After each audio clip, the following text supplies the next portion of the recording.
E eu sempre falei. E aí é o seguinte, o que eu vou falar aqui é a minha impressão, tá?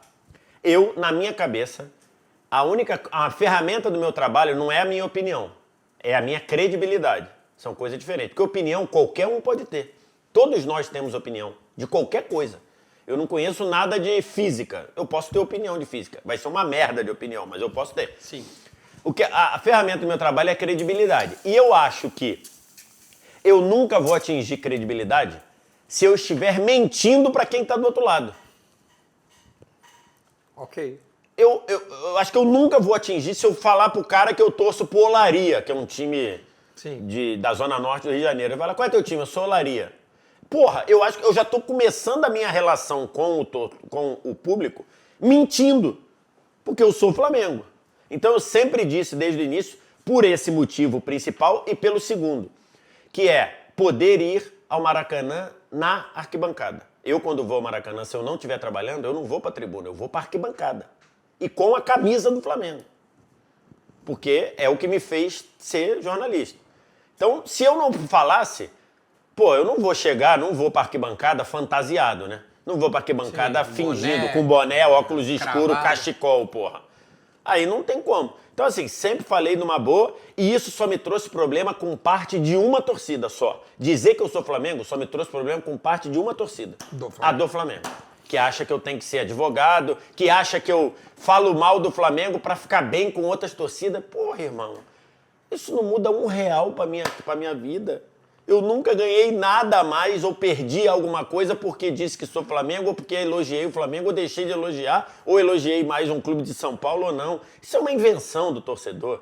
Então, assim, acho que pra mim é natural isso. E, quando eu encontro o torcedor do Vasco, o torcedor do Fluminense, o torcedor do Botafogo, que são os rivais do Flamengo, todos eles falam, você é o único rubro-negro que eu ouço, você é um rubro-negro que vale a pena ouvir, porque você fala as coisas realisticamente e tudo, que é o que eu tento fazer.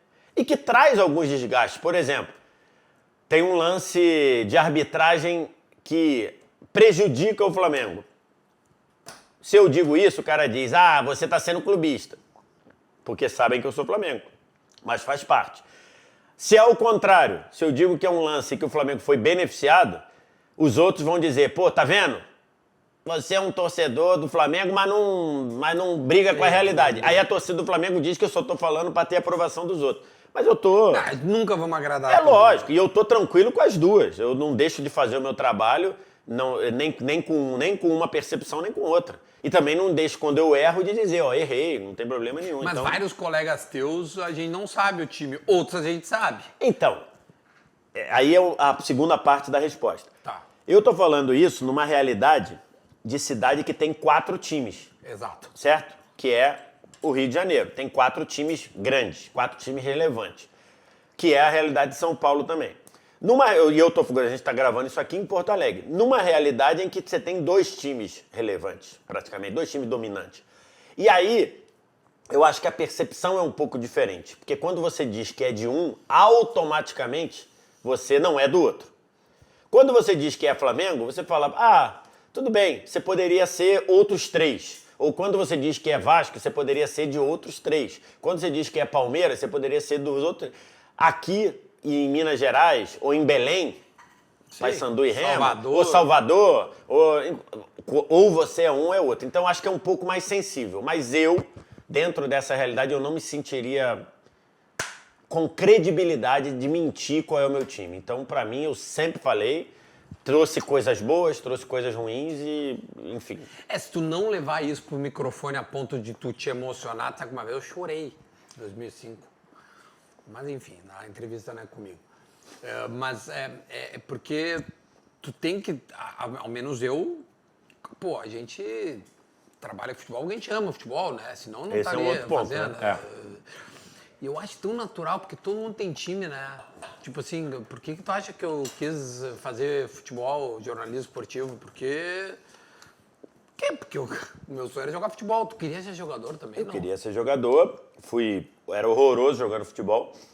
Fui um razoável para ruim jogador de basquete. Joguei até o infanto, depois eu falei, cara, não vai... E de futebol... De futebol, nem pensar. Nem razoável. Não, razoável e competitivo, não. Se precisar jogar uma pelada aqui, precisar completar, eu jogo, mas... Aquelas coisas que o Rio de Janeiro faz, lá que Cazé TV ganhou, não sei quem ganhou. Não, A não TNT jogava. não tem time, aquelas coisas. Tinha, pô. Então. Não, a TNT não. O esporte interativo, Tinha time? a maior dinastia da história da Copa Imprensa Olha aí. é do esporte interativo. Porra, e tu olhando. Não, eu era um misto de auxiliar técnico Sim. com dirigente polêmico. Ah, bom. Não, mas é um baita papel. Eu era dirigente, eu fazia o papel de dirigente dirigente polêmico barra auxiliar técnico. Ah, é ótimo. Inclusive, o primeiro título do time do Esporte Interativo, que não era o troféu, a Copa Sérgio, era uma Copa, uma mini Copa, como se fosse... A Copa Sérgio é como se fosse o Campeonato Brasileiro antigo, fase de grupos e depois tá. mata-mata. A Copa era só mata-mata. Na Copa, eu era o treinador. Tá. Aí, depois de uma eliminação, eu falei, cara, não vai ser comigo. Passei o cargo para Gabo Vieira, que hoje trabalha como produtor na TV Globo, no esporte da TV Globo. Ele passou a ser o treinador, eu passei a ser auxiliar. Tá. Por quê? Eu plantei a semente, mas já estava claro que não ia ganhar na minha mão. Ou seja, eu fui altruísta. Tá, mas qual foram os erros do treinador VSE? Foi administração de grupo, pode ter sido azar. Você sabe a história do dia do voo da Chape? Você sabe essa história? Não, me conta. É uma história bizarra. Bizarra.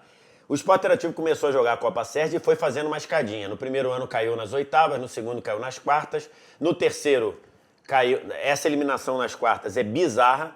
A gente enfrentou, era Sport Interativo contra a Band. A Band, o atacante da Band era o Edmundo. Puta animal. merda.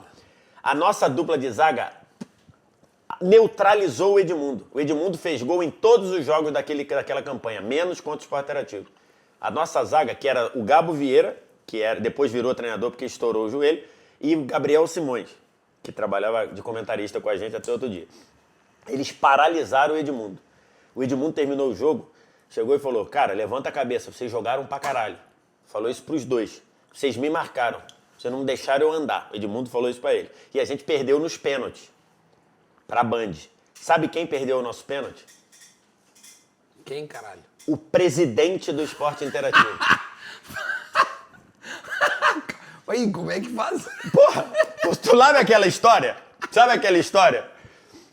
O pênalti é tão importante que o presidente deveria bater. Eu era o treinador da equipe. Eu era o treinador. Foi um jogo absurdo, a gente saiu na frente, a Band virou com um gol antológico do Rodolfo Schneider. Sabe quem é o Rodolfo Schneider? Que hoje é o diretor de jornalismo da Band. Não sei. Então, na época ele era... Mas os caras grandão jogam, velho. Então, na época ele era diretor só do jornalismo do Rio de Janeiro. Hoje ele é o diretor de jornalismo da Band inteira, da porra toda. E ele jogava pra cacete. Ele, nesse jogo, chegou atrasado. O jogo começou, ele chegou atrasado, calçando chuteira, não sei o quê, calçando, botou, quando entrou, pegou uma bola, driblou dois no meio campo. Pau, ângulo. Virou o jogo, 2-1. E eu era o treinador. Mas jogo bom, né? Não, jogos bons, cara. Eu era o treinador. Beleza, começamos martelando, começamos a empurrar pra trás, fizemos 2-2. E o presidente do Sport Interativo, chamado Edgar Diniz, que hoje é quem comanda a Live Mode, que faz com a Casa TV, jogava no time. Eu cheguei e falei, Edgar, aquece que você vai entrar. Última bola do jogo, uma bola pela esquerda, Edgar veio, deu uma chapada cruzada, ela foi na trave e saiu. Puta merda. 2-2, na prorrogação foi pra pênalti. Primeira bola do jogo, eu cheguei pro meu goleiro, peguei ele pela cabeça assim, cheguei e falei assim, olha só, você vai ficar parado no meio do gol. Aí o cara falou, não vou. Aí eu falei, cara, quem vai bater é o René, que é o zagueirão da Band, zagueiraço. Eu tenho convicção, eu aposto a minha vida que ele vai dar uma porrada no meio do gol. Você vai ficar parado e vai defender. Aí o goleiro virou e falou assim, não vou conseguir. Eu falei, porra, você vai conseguir, porra. Eu tô mandando você fazer. Eu estou te falando. Você vai ficar. Tá bom, vou ficar. Você me jura que você vai ficar? Juro. Tá bom, beleza. O René pegou a bola, foi lá no meio campo. Veio correndo, chutou aonde? No meio. E o goleiro? Saiu. Pulou pra direita. Ó, filha da puta. E aí foi. Tu demitiu, né? Pediu pro Edgar Não, demitir. eu entreguei o cargo depois disso, pô. Eu entreguei o cargo depois disso. Aí foi. Tinha que demitir ele. Aí foi. Pá. Ninguém perdia. Lá na 12ª cobrança, tinham dois jogadores pra bater. Dois. Um era o Fred Caldeira, Sim, que hoje brilha na nossa correspondência, e o Edgar Diniz. Tinham dois desses, que era o presidente do Esporte Interativo. Meu Deus. Aí, eu falei, vou mandar o Fred bater. Quando eu ia virar pro Fred bater, o Edgar virou e falou, eu vou bater. Ele é o presidente da empresa, caralho! Eu ia falar, não vai bater, não. Eu falei, tá bom, porra. O cara falou, o presidente da empresa falou que vai bater. Mas ali ele era teu jogador. Eu Faltou sei, pulso. mas faltou culhão. Faltou culhão. Faltou culhão, por isso que eu entreguei o cargo. Por isso que entregou. Por isso que eu entreguei o cargo, faltou culhão. Ele bateu e perdeu, pô.